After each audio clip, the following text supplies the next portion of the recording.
이어서 보겠습니다. 자, 이번에는 사교상, 우리 교상이라고 하면 물은 거거든요. 근데 사교상이니까 뱀에게 물린 거가 되겠죠. 그러면 사교상 환자들은 어떻게 처치하나 하는 부분입니다. 자, OX예요. 칼로 절개하고 나서 독을 빨아낸다. 이러면 어떤 거다? 틀렸어요. 그죠? OX로 여러분 기억합니다. 틀렸어.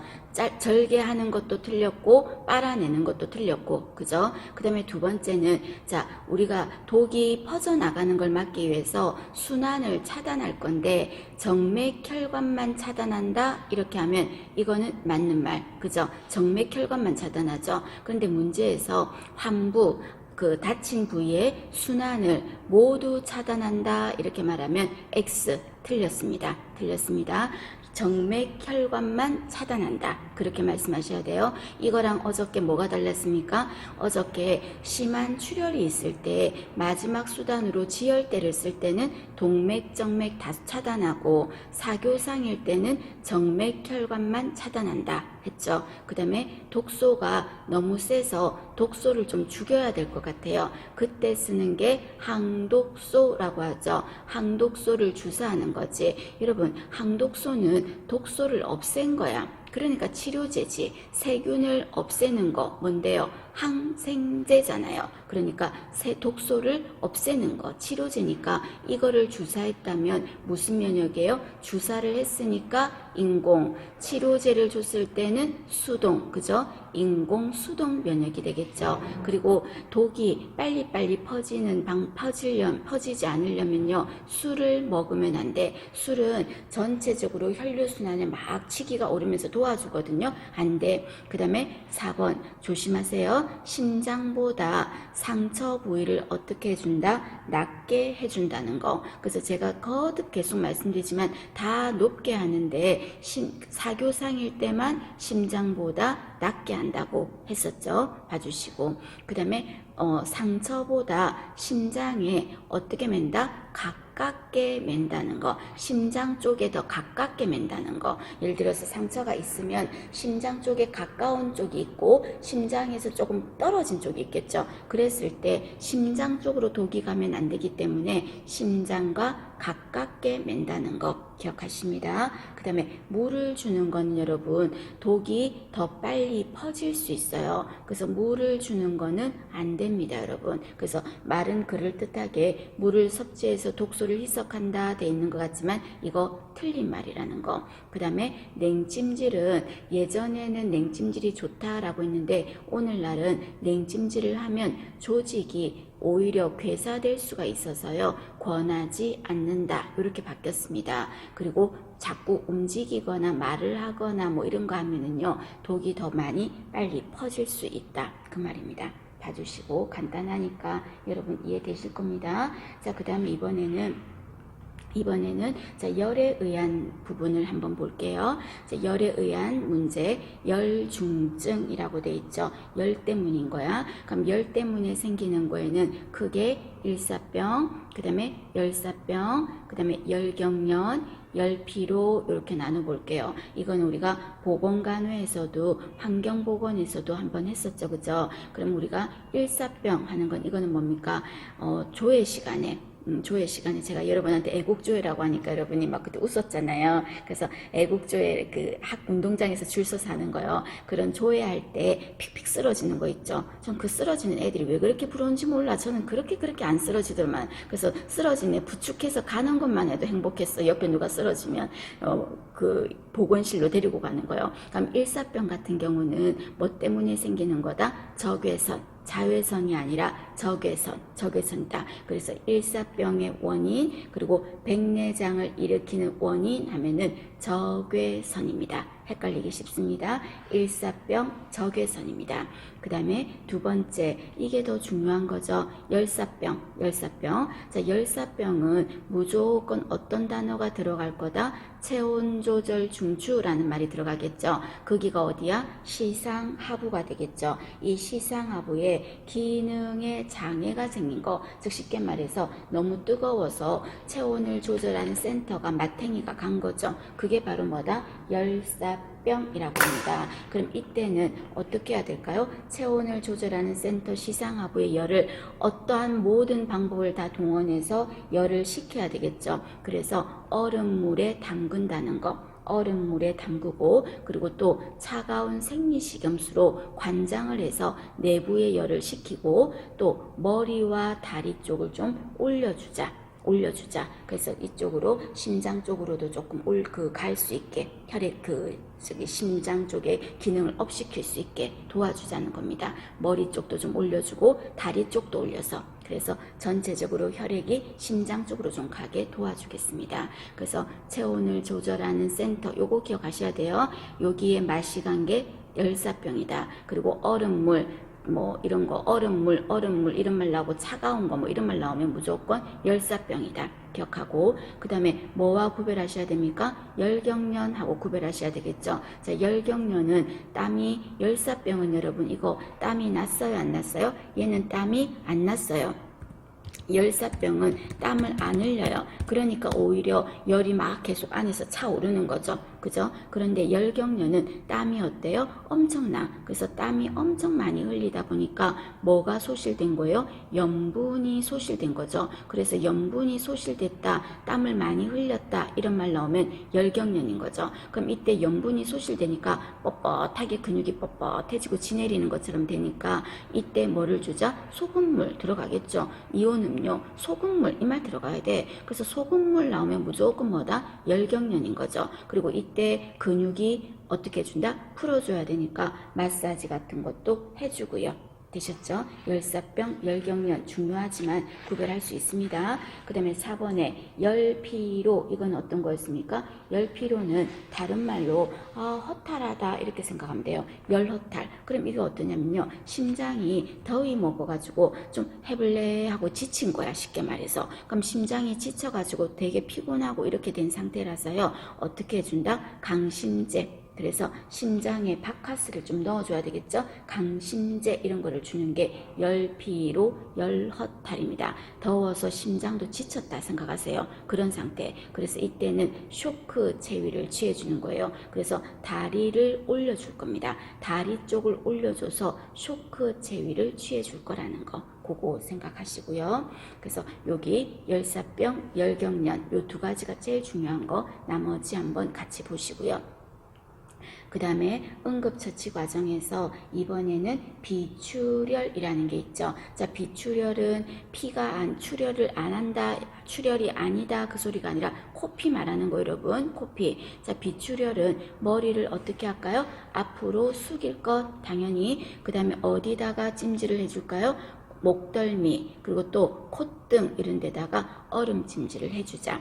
그리고 구강으로 호흡을 하자. 조심하세요. 입으로 숨을 쉰다는 거. 입으로. 코로 숨을 쉬면 여러분 피가 넘어오죠. 그래서 입으로 숨을 쉬라. 그리고 피는 뱉어라. 피는 뱉어라. 중요하죠. 피는 뱉어라. 그리고 코를 풀지 마라.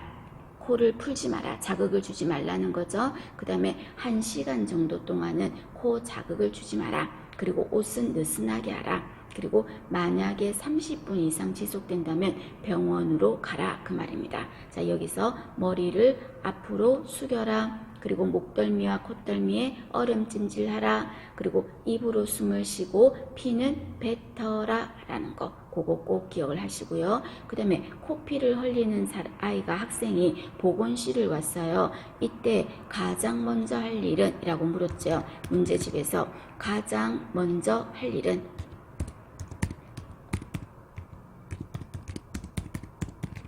자, 여러분 항상 시험장에서 푸실 때요. 정답을 우리가 교과서적으로 외운 거 안에서만 찾으시려고 하지 마시고 1, 2, 3, 4, 5에서 내가 외운 게 안 나오고 다른 내용만 나왔을 때 당황하지 마시고요. 항상 출제자가 냈을 때는 뭔가 근거가 있어서 냈겠죠. 그래서 출제자 의도가 있을 거니까 1번에서 5번까지 중에서 이 중에서 정답이 어떤 게 더 가까울까? 그거를 항상 생각하십시오. 내가 외운 그것만 자꾸 떠올려서 그냥 자동적으로 반사적으로 그 답만 자꾸 생각하려고 하지 마시고, 없는데, 답이 없는데 어떻게 된 거야? 그렇게 생각하지 마시고, 출제자는 이 5개 중에서 어떤 거에 포커스를 뒀나 생각을 하시라고요. 그럼 그때 비출혈일 때 가장 먼저 할 일은 이라고 해서 뭐 얼음찜질한다 뭐 여러 가지가 있는데, 어떤 말이 있냐면요, 이때 코피의 양상을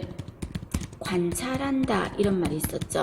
코피의 양상을 관찰한다. 자, 이게 그러면 답이 되는 겁니다. 다른 보기들보다 이게 답이 되는 거예요. 자, 입으로 숨을 쉬게 한다, 뭐 고개를 앞으로 숙인다, 얼음찜질한다, 이런 게 다 있어도 이 말이 만약에 있다면 얘가 더 출제자는 말하고 싶은 거라는 거죠. 예를 들어서 코피를 흘리는데 그 코피에 만약에 맑은 물도 같이 나왔어. 그럼 만약에 그게 어떤 아이가 머리를 뭐 엄청 세게 부딪혀가지고 피를 흘렸는데, 또는 차에 부딪혀서 피를 흘리는데 코피에서 뭐 맑은 물도 같이 났다. 그럼 그 맑은 물이 뭐일 수도 있습니까? 뇌척수에 또 좀 섞여 나왔을 수도 있잖아. 그러니까 피만 난다고 해서, 코에서 피만 난다고 해서 코피하고 이렇게 처치하는 것보다 이 피의 양상, 이게 혹시 얼마나 다쳤는지, 혹시 이거 나오는 게 맑은 물은 뇌척수기 아닐까? 그럼 지금 얼음찜질하는 게 먼저가 아니잖아요. 빨리 병원으로 후송하는 게 먼저잖아요. 그래서 이런 양상을 먼저 관찰하고 단순한 코피면 1번에서 7번까지 요런 처치를 하자 그 말입니다. 맞죠? 여러분 문제집에서 다뤘습니다. 한번 생각을 하십시오. 자, 그 다음에 이번에는 자, 여러분이 시험장에서 그날 조금 일찍 가셔가지고요, 자기 자리에 딱 앉으셔서 잠깐 한 1분 정도 마인드 컨트롤을 눈을 감고 하시고 나서요, 자, 교재를 조금 보셔야 돼요. 그럼 이때 교재를 볼 때 다 꼼꼼하게 볼 시간 없잖아요. 그래서 여러분이 내가 헷갈리는 거, 중요하다 싶었던 거, 표시한 거, 그것만 빨리 훑어야 된다 그랬죠. 그때 꼭 잊지 말고 훑어야 되는 거 안에 음극간에 뭐가 있다? 심폐소생술. 심폐소생술은 전부 다 싸그리 다 훑어야 돼. 한 번은 마지막 시험장에서 몇 분 전에 한 번은 눈이라도 한번 쓱 훑어야 돼. 아셨죠? 훑은 거랑 눈으로 한번 딱 글씨를 본 거랑요, 알고 있으니까 몇 날 며칠 안 본 거랑은요, 딱 문제 나왔을 때 중간에 막힐 수가 있어. 근데 눈으로 한번 쓱 본 거는요, 기억이 딱 각인이 돼요.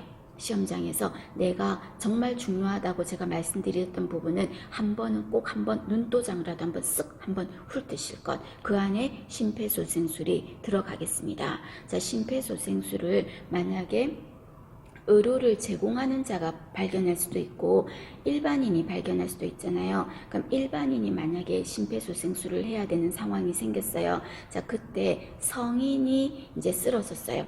성인이. 그 다음에 또 영아나 소아가 길에 쓰러져 있어요. 그때 심폐소생술 매뉴얼이 조금 다르다는 거 기억하시죠? 그러면 성인이나 애나 전부 다 첫 번째 할 일은 반응을 확인하는 거는 먼저예요. 반응을 확인하는 거. 요거 시험에 나왔죠? 반응을 확인하는 거. 뭐 지금 그냥 자빠져 자는지, 쉽게 말해서 술 먹고 자빠져 자는지, 아니면 또 그냥 진짜 심장이 멎었는지 환자분하고 확인을 해야 되겠죠. 의식을 확인해야 되겠지. 했는데 환자가 의식이 없어. 그러면 어떻게 해야 돼요? 119에 신고해야 되겠죠. 119 신고. 그럼 119 신고하고 그 다음에 기다리는 동안에 뭐 해야 됩니까? 성인인 경우는 흉부 압박을 하겠죠. 인공호흡 안 하고, 그죠? 흉부 압박. 그리고 마지막에 제세동기. 그 제세동기하고 또 흉부 압박. 또 제세동기 하고 계속 올 때까지 반복을 하겠습니다. 되셨습니까? 그 다음에 영아나 소아는 어떻게 합니까? 1단계는 반응 확인하는 건 먼저예요. 그런데 어른인 경우는 어떻게 했습니까? 환자 어깨를 툭툭툭 치면서 여보세요, 여보세요, 눈 떠보세요 이렇게 했다면 애기들한테 여보세요, 애기야 눈 떠봐, 이게 아니잖아요. 그럼 영아의 경우는 발바닥을 두드려서 의식을 확인하는 거예요. 그리고 나서 만약에 의식이 없다 하면은 119에 신고하는 거예요. 그죠? 똑같아. 자, 그 다음에 흉부 압박하는 거 들어가죠. 흉부 압박 먼저야. 여러분, 흉부 압박을 우리가 C라고 문제집에서 한번 다뤘던 거 있죠? C 하는 거. 컴프레션, 그래서 압박하는 겁니다.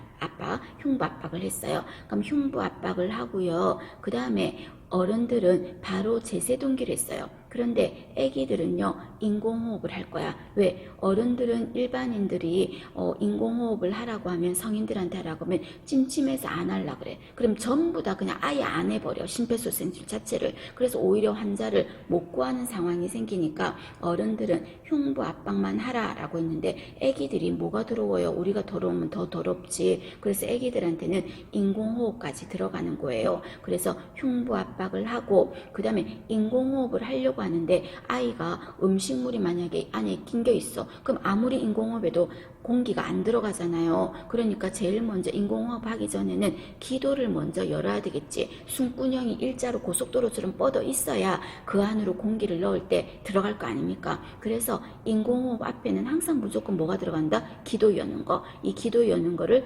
에어웨이, 기도 여는 거 A라고 했죠. 그리고 또 인공호흡을 이제 하는 거죠. 브레싱 해가지고 B라고 썼습니다. 괜찮아 여러분. 요거는 혹시나 한번 다시 언급을 한 거고요. 요렇게 하는 거죠.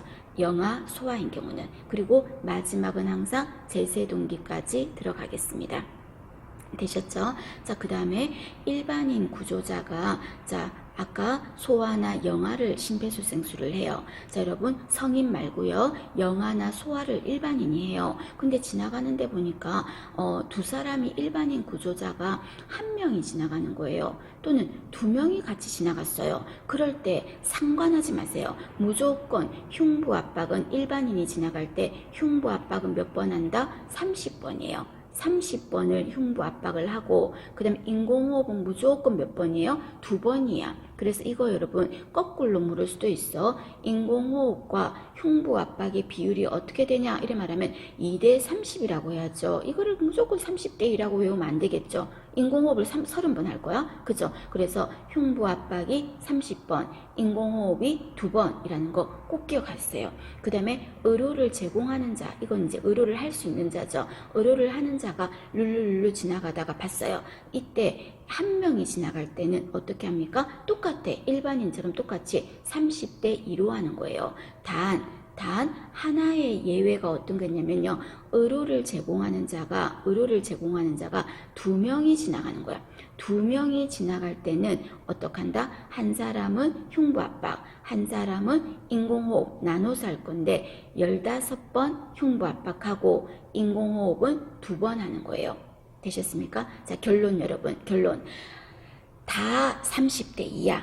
흉부압박 30번, 인공호흡 2번. 일반인도 신경 쓰지 말고 흉부압박 30번, 인공호흡 2번. 예외는 의료 제공자가 2명이 지나갈 때만 흉부압박 15번, 인공호흡 2번. 되셨습니까? 그것만 기억을 하셔요. 봐주실 것 시험에 한번 나왔었어요. 그 다음에 그 위에 보시면 자, 요거는 성인 소아 영아에게 심폐소생술을 하는 방법에서 전체적으로 유의사항 부분에 대한 설명입니다. 여러분 그래도 꼭 한번 정리를 하시고 가셔야 될 거고요. 이때 여러분 할 때 심폐소생술을 하는 거는 요때 가슴 압박 속도 한번 보자. 우리 같이 했던 것 중에서 가슴 압박 속도, 나머지도 보세요. 가슴 압박의 속도는 분당 몇 회? 100에서 120회. 1분에 100에서 120회 될 정도 속도로 하라고요. 속도예요, 속도. 100번을 하란 소리가 아니라, 맞죠? 하는 거는 30번 했잖아. 근데 속도를 그렇게 하라는 겁니다. 그럼 120번을 하는 걸로 하면 1초에 2번 정도 하라는 거죠. 1초에 흉부 압박을 2번 정도. 그 다음에 가슴 압박의 깊이 보셔야 되겠죠. 자, 가슴 압박의 깊이는 심장한테 자극을 줘서 일어나 깨워야 되니까 심장을 꾹꾹 눌러줘야 되겠죠. 그럼 심장에 자극이 가야 되니까 어느 정도? 성인은요 5cm 정도 들어갈 수 있게 해야 돼요. 5cm. 그리고 소아나 영아는요, 여러분이 참고로 본다면 소아는 4, 5cm, 영아는 한 4cm 정도 들어가게, 성인 알아두십시오. 성인은 5cm 정도 들어가게 할 겁니다. 그러면 5cm가 어느 정도인가 싶어서 여러분이 지금 쉬는 시간에 얘 누워봐라 내가 한번 해줄게 하고 애 눕혀놓고 여러분 누르면 어떻게 돼요? 부러져요. 갈비뼈 부러져요. 의식이 없을 때 이렇게 이 정도로 깊이로 들어가라는 겁니다. 그 다음에 밑에 보시면 가슴 압박의 중단이라고 돼 있죠. 무슨 말이냐면 이게 심폐소생술이 엄청나게 큰 노동이에요. 그래서 일반 성인도 건장한 남자도요 20분 이상 하면 그냥 탈진된대요. 녹초가 된대요. 그만큼 힘이 든데 하다가 힘들어서 아이고 좀 쉬어야 되겠다고 쉬는 시간이 너무 길면 안 돼. 너무 길면 앞에 했던 게 다 도로아미 타불된다고요. 그래서 잠깐 쉬는 것도 정말 불가피하다면 10초 이내로만 돼야 되고 여간하면 많이 쉬면 안 된다는 겁니다.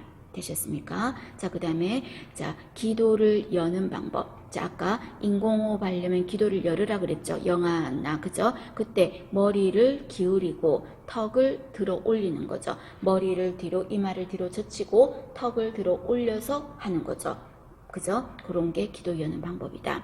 자, 그 다음에 밑에 보시면 자 인공호흡과 흉부 압박과 인공호흡의 비율에 대한 설명입니다. 한번 읽어보시면 되고 나머지는 괜찮아요. 가슴 압박의 속도, 가슴 압박의 깊이, 그 다음에 가슴 압박의 중단은 10초 이내로만 하자 하는 거 봐주십니다. 자, 그 다음에 심폐소생술 할 때 여러분 가장 마지막에는 뭐를 했어요? 제세동기라는 게 들어갔죠. 그래서 제세동기에 대한 것도 시험에서 참 많이 묻습니다. 심폐소생술 매뉴얼에 들어갑니다. 그럼 제세동기는 처음에 어떻게 합니까? 전원을 켜야 되겠지. 전원을 켜겠죠. 그리고 패드가 몇 개 있다? 2개가 있죠. 그래서 2개의 패드를 붙일 건데 시험 문제에서 엄청 묻죠. 어떻게? 그림 문제로 쇄골 오른쪽 쇄골 아래에 하나 붙이고 그리고 왼쪽 가슴 아래에 하나 붙이는 거죠. 오른쪽 쇄골 아래 그리고 왼쪽 가슴 밑에 패드를 붙이는 거야. 그리고 패드를 붙이고 분석 버튼을 눌러서 심장의 리듬을 어떻게 할까요? 분석하겠죠. 그럼 환자 심장 리듬을 분석할 때는 환자 곁에서 떨어져야 돼. 환자 곁에서 떨어져야지. 그죠? 떨어져. 그리고 제세동이 필요하면 자 충격 버튼을 누르십시오 라고 해서 전기 충격을 주겠습니다. 자극을 주겠습니다. 그럼 이때 자극을 줄 때도 어떡합니까? 모두 물러나세요 라고 외친 다음에 충격을 주는 거죠. 그럼 모두 물러나는 상황은 언제야? 분석할 때 그리고 충격 줄 때 2개가 다 물러나는 상황입니다. 그죠? 그리고 끝나고 나면 분석하고 충격 주고 나서 다시 심폐소생술 하고요. 그리고 또 제세동기 패드는 다 붙였으니까 분석하고요. 또 분석했는데도 아직 멀었어. 충격 주고요. 그리고 또 심폐소생술 하고요. 또 분석하고요. 언제까지? 119 올 때까지 그렇게 하겠습니다. 되셨습니까? 중요하니까 꼭 기억을 하실 것. 그 다음에 이번에는 여러분 익수씨 자 참고로 보시면 익수씨 물에 빠졌어요. 자 물에 빠졌을 때 응급처치 순서예요. 반응을 확인하는 거는 똑같이 들어가고요. 그 다음에 하는 게 심폐소생술과 차이점은요. 흉부 압박이 마지막이다. 그래서 기도를 열어주고요. 항상 기도를 열어야 인공호흡 하죠. 그래서 기도를 열어주고요. 그 다음에 인공호흡을 하고요. 그 다음에 뭐 한다? 흉부 압박을 하고요. 되셨습니까? 요런 순서로 한다. 그 다음에 심폐소생술 할 때 여러분 맥박을 의료진들이라면 의료를 제공하는 자라면은 심장이 지금 뛰나 안 뛰나 맥박을 측정해야 되겠죠. 그럼 이때 맥박을 측정하는 부위 또는 문제에서 뇌순환 상태를 확인하기 위해서 어느 동맥을 이용하냐 이렇게 물었다든지 이런 거 있었을 때는 지금 이 상황은 응급 상황이죠. 쇼크 상황이죠. 이때 맥박 측정 부위 그 말하고 똑같은 거예요. 그럼 어디로 잰다? 성인은 경동맥, 그 다음에 영아는 상완동맥으로 잰다. 자, 성인은 맥박 측정할 때 쇼크가 왔을 때 경동맥, 영아는 상완동맥에서 측정을 한다 입니다. 되셨습니까? 그거 여러분 꼭 기억을 해야 돼요. 영아는 상완동맥입니다. 봐주실 것. 자, 그 다음에 자 이번에는 뇌손상이에요 여러분. 뇌손상. 저 뇌를 다쳤어요. 자 뇌를 다쳤을 때는 어떻게 해야 됩니까? 그랬을 때 자 어떻게 합니까? 머리를 이때 움직이면 된다 안 된다? 움직이면 안 된다. 머리를 움직이지 마라. 이 말은 절대 안정을 하라는 거예요. 움직이지 마. 자극 주지 마. ABR을 말합니다. 뇌를 다쳤으면 ABR이에요. 그래서 머리도 움직이지 말고 자극을 주지 말라는 거예요.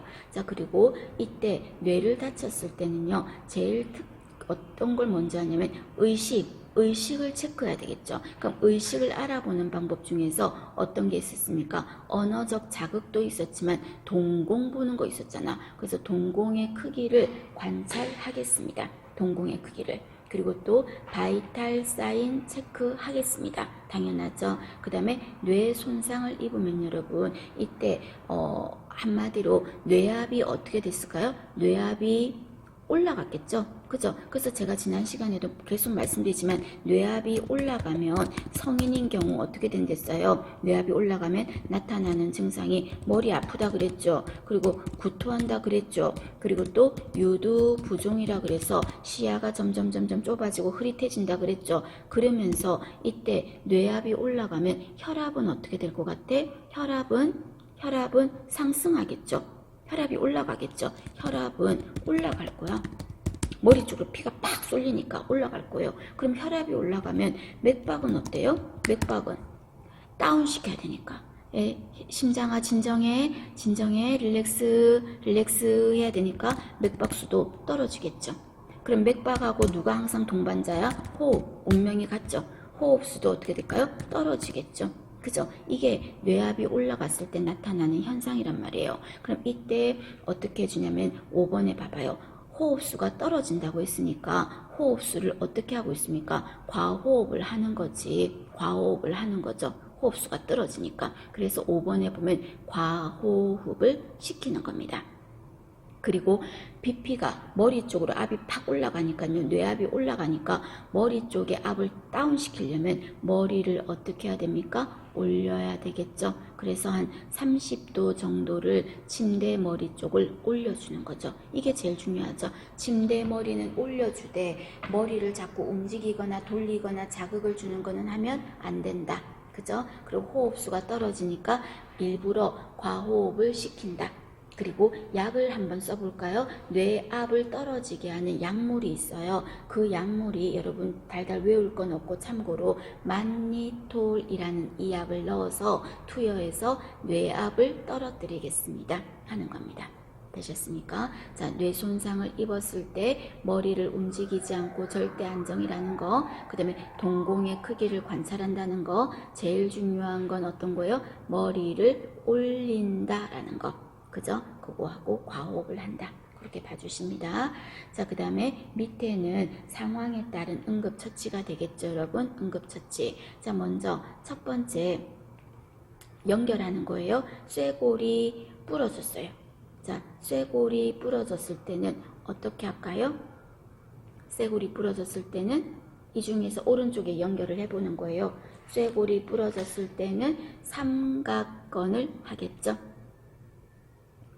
쇠골이 부러졌을 때는 삼각건을 하겠습니다.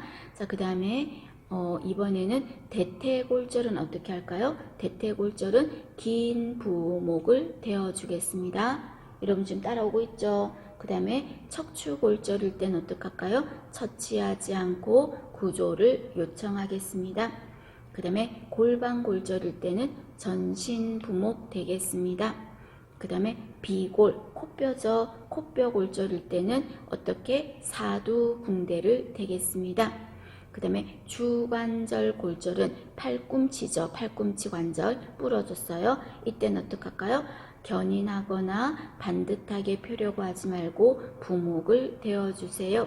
그 다음에 두개골이 부러졌어요. 그럴 때는 머리 쪽에 압이 올라갈 수 있죠. 골절이 됐으니까. 그래서 머리와 어깨를 상승시키겠습니다.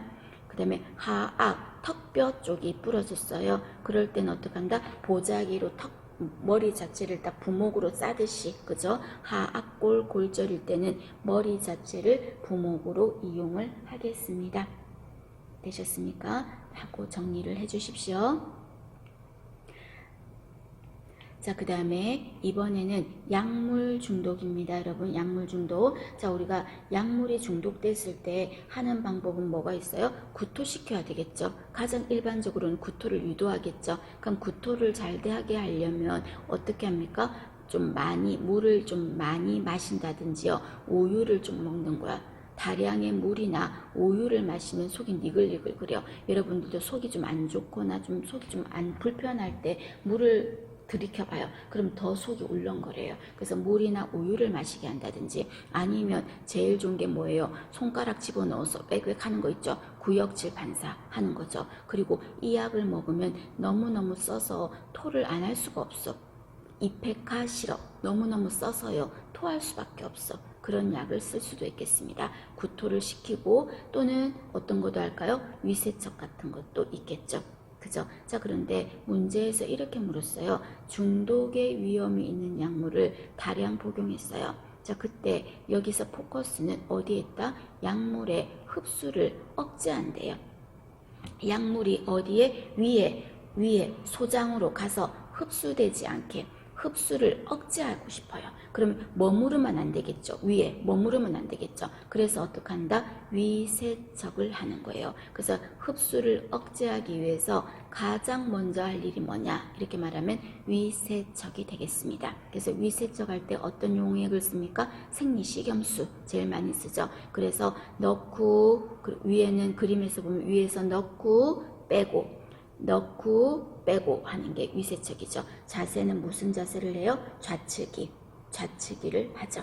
그리고 그 밑에는 여러분 위세척을 하는 게 맞는데 하면 안 되는 경우라는 것도 적어놨어요. 자, 이 중에서 여러분들이 하면 안 되는 경우에 독성물질이 강산, 강알칼리, 석유 이런 거일 때는 위세척 자체를 하지 마라 했던 거 참고로만 봐주시고요. 그 다음에 이때 위세척 할 때는 무슨 자세를 한다고요? 좌측이를 한다는 거. 그 다음에 밑에 보시면 아까 약물을 먹었을 때 구토를 시키자 그랬죠. 그런데 구토를 하면 안 됩니다 하는 경우입니다. 하지 마. 그래서 구토금기증이라는 거 요거 여러분 눈도장 찍어주세요. 구토금기증입니다. 구토금기증. 자, 구토금기증은 어떤 거죠? 경련 환자, 그 다음에 임산부, 석유 제품 먹었을 때 무의식 기도 막힐까봐요. 혼수 환자, 기도 막힐까봐요. 심장질환, 자극 주면 안 되겠죠. 그 다음에 부식성 물질, 강산, 강알칼리, 석유 이런 거는 구토를 시키다가 오히려 나오면서 다른 점막에 더 손상을 줄 수가 있기 때문에 구토를 시키지 않겠습니다. 되셨습니까? 그래서 부식성 물질, 강산, 강알칼리 이런 거, 석유 이런 거는 구토 안 시켰어요. 그런데 여기 부식성 물질이 아까 조금 전에 보면 위세척을 실시하지 않는 경우도 강산, 강알칼리, 석유 있었죠. 그래서 부식성인 강산, 강알칼리, 석유 이런 거는 구토도 안 시키고요. 위세척도 안 시켜요. 되셨습니까? 그렇게 정리하시면 됩니다. 자, 그 다음에 이번에는 응급환자 치료 시의 일반적인 원칙이에요. 일반적인 원칙. 자, 1번부터 여러분 쭉 되어 있죠. 11번까지 여러분들이 이 부분 꼭 봐주셔야 됩니다. 눈도장으로 기억을 하실 것 한번 읽어봐 주시겠습니까?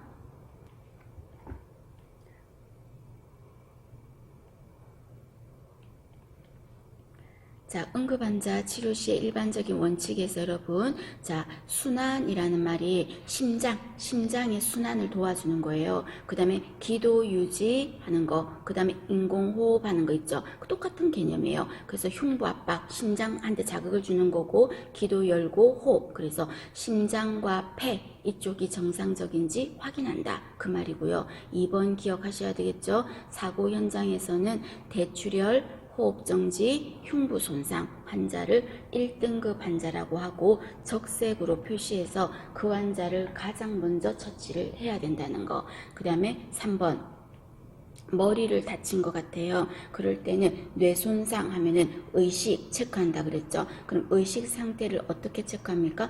여보세요? 눈 떠보세요? 이름이 어떻게 되세요? 여기 어딘지 아시겠어요? 언어적 자극. 그리고 또 동공, 불빛 비춰보는 거죠. 이때 불빛은 동공반사 본다는 겁니다. 되셨죠? 그 다음에 4번에 목 근처에 개방성 창상, 상처가 벌어진 상처 있을 때는 빨리 막아라. 아니면 그쪽으로 공기가 들어가서 공기색전증이 될 수 있으니까 그 말이고. 자, 5번 기억하셔야 되겠죠. 척추 손상 가능성이 있는 환자는 척추와 목을 고정한다. 그리고 척추를 다쳤을 것 같았을 때는 기도를 여는 방법에서도 어떻겠습니까? 목을 지지하고 턱만 들어 올린다 라고 했었죠. 목을 지지하라 그랬죠. 그 다음에 6번 장기가 튀어나온 경우는 빠져나온 장기 어떻게 합니까? 생리식염수의 적신꺼즈로 덮어줘라. 억지로 밀어넣지 마라 라고 했죠. 그런 거 생각하시고요. 그 다음에 그 밑으로 내려가셔서요.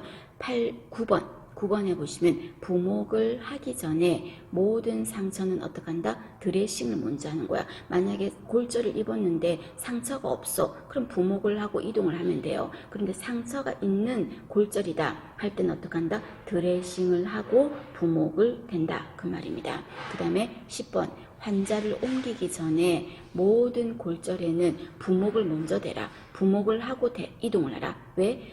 만약에 부러진 뼈 조각이 움직이다가 다른 조직을 찌르면 다른 조직의 피부, 근육, 신경 다칠 수 있죠. 혈관. 그런 골절을 뭐라고 합니까? 복합골절 막기 위해서 부목을 대라. 그 말입니다. 그 다음에 11번에 자, 어느 손가락, 발가락이 잘렸어요. 절단된 부위는 청결한 꺼즈나 방포로 싸서, 소독포로 싸서 얼음하고 같이 넣으면 안 돼요. 주머니에 넣는데 얼음과 직접 닿으면 안 된다고. 얼음을 넣고 하는 건 맞는데 얼음하고 같이 해가지고 직접 닿아버리면 안 되게 해서 용기에 넣어서 하라. 그 말입니다. 여러분 아시겠죠? 요거 기억하고 그 다음에 밑에 보시면 파상풍 예방접종이 필요한 상처라고 돼 있죠. 그럼 파상풍이라는 거는 뭔가 어떤 상처야? 오염된 상처죠. 흙이라든지 녹슨 못이라든지 그죠? 그래서 심한 오염 상처. 이 경우가 가장 파상풍이 필요한 상처가 되겠죠. 그 다음에 심한 동상을 입었을 때도 제가 궤양이 생겼을 때도 동상 예방을 위해서 파상풍 접종을 한다라고 동상의 응급처치에도 말씀드렸어요. 심한 동상, 화상, 괴사조직 또는 치료되지 않은 오래된 상처 그리고 결출이라는 건 여러분 살점이 뜯겨가지고요 너덜너덜 덜렁덜렁 붙어있는 거 그런 거를 결출이라고 그래요. 또는 분쇄, 으깨진 거예요. 이런 상처는 파상풍 예방접종이 필요하겠다 그 말입니다. 그 다음에 밑에 보시면 기도가 폐쇄되었을 때 응급처치죠. 여러분 너무 중요합니다. 여러분 기도 폐쇄 시 응급처치입니다. 자, 하임리히법까지 다 나오는 거죠. 심폐소생술, 하임리히법 두 개 꼭 알아놓고 가셔야 됩니다. 자, 기도가 막혔을 때는 어떻게 합니까? 먼저 괜찮으세요? 어떠세요? 하고 물어봐야 되겠죠. 언어적 자극 먼저 들어가는 거죠. 반응 확인하려고 물어봐. 그리고 환자를 평평하고 단단한 표면에 똑바로 눕힌다. 라고 돼 있어요. 그리고 기도를 열어주겠습니다. 그럼 기도를 여는 방법은 어떻게 엽니까? 하는 거죠. 자, 기도를 여는 방법은 첫 번째 머리를 뒤로 젖히는 거죠. 그리고 턱을 들어 올리는 거죠. 이게 가장 보편적이야. 이마 뒤로 젖히고 턱을 들어 올리는 거죠. 단 이거는 언제 하면 안 돼요? 경추를 다쳤을 때는 하면 안 되는 거죠. 그래서 다이빙을 하다가 척추를 다친 것 같다. 기도를 여는 방법이 뭐냐 하면 이거 하면 안 된다고. 그럼 그때는 어떡할까요? 목을 지지하고 턱만 들어 올리는 거죠. 이 경우가 경추, 척추를 다쳤을 때의 경우죠. 척추를 다쳤을 때는 이 방법을 쓰는 거죠.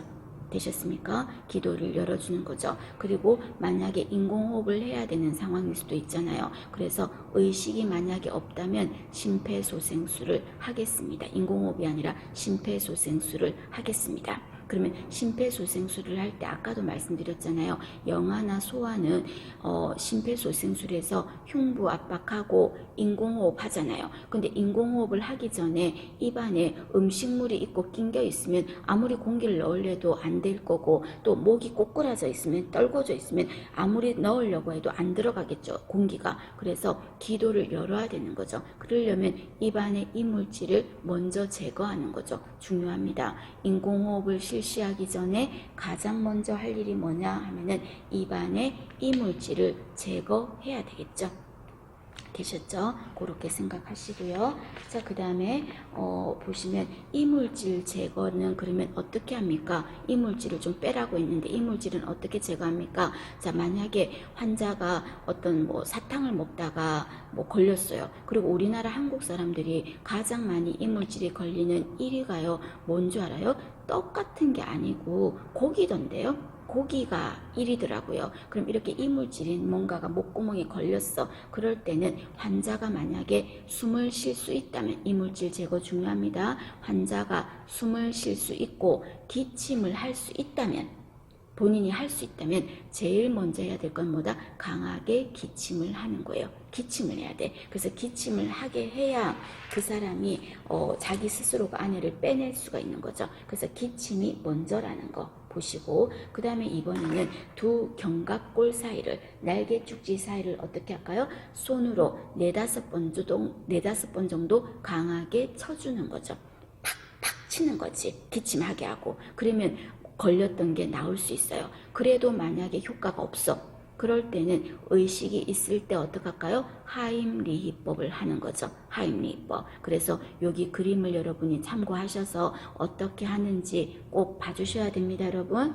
꼭 생각하셔야 돼요. 그 다음에 만약에 의식이 있으면은 일어서서 뒤에서 하임리히법을 하면 되는데 의식이 없을 때는 어떡할까요? 환자를 바닥에 눕히고 해야 되겠죠. 그리고 환자 위에 올라타서 올라타서 손꿈치를 이용해서 밀쳐서 올려야 바깥으로 나오게 하겠죠. 그 말입니다. 봐주실 것. 그 다음에 만약에 이번에는 성인이 아니고 영아인 경우는 어떻게 합니까? 영아는 여러분 제가 그림으로 이렇게 해놨죠. 자, 그림을 봐주셔야 됩니다. 응급 요 협회에서 만든 그 내용입니다. 영아의 하임리히법. 그래서 영아들은 의식을 알아보는 방법에 있어서요. 항상 어떻게 한다? 발바닥을 건드려 봐요. 발바닥을 건드려 보고 확인하고 그 다음에 여기 그림에서 보면 얼굴을 어떻게 했어요? 엎었지. 아래로 향하게 했죠. 그리고 손으로 어떻게 합니까? 위로 등을 누르는 거죠. 요 그림에서 등을 누르고 있어요. 여기 부분에서 누르고 있어요. 그 다음에 세 번째는 어떻게 합니까? 이 부분은 이제 다시 똑바로 해. 똑바로 해서 머리를 밑으로 내린 다음에요. 가슴 중앙을 손가락으로 눌러주는 거죠. 아까 영아들은 몇 cm 정도 눌렀어요? 4cm 깊이로 눌렀거든요. 그래서 4cm 깊이로 몇 번? 5번 압박을 하는 거예요. 5번 압박해. 그리고 이물질이 나왔는지 확인하고 그래도 안 나왔으면 또 어떡할까? 또 엎어. 2번으로 다시 가는 거예요. 엎어. 그리고는 손꿈치로 위로 밀어주는 거죠. 몇 번? 5번. 그리고 또 똑바로 해. 머리는 낮추고 그리고 손가락으로 몇 번? 5번 눌러주는 거예요. 그걸 반복하는 거죠. 자, 요거 여러분 두 가지 영아에게 하임리히법, 성인에게 하임리히법 두 가지 그림 여러분 반드시 요거 두 개 기억을 하실 것 봐주셔야 됩니다.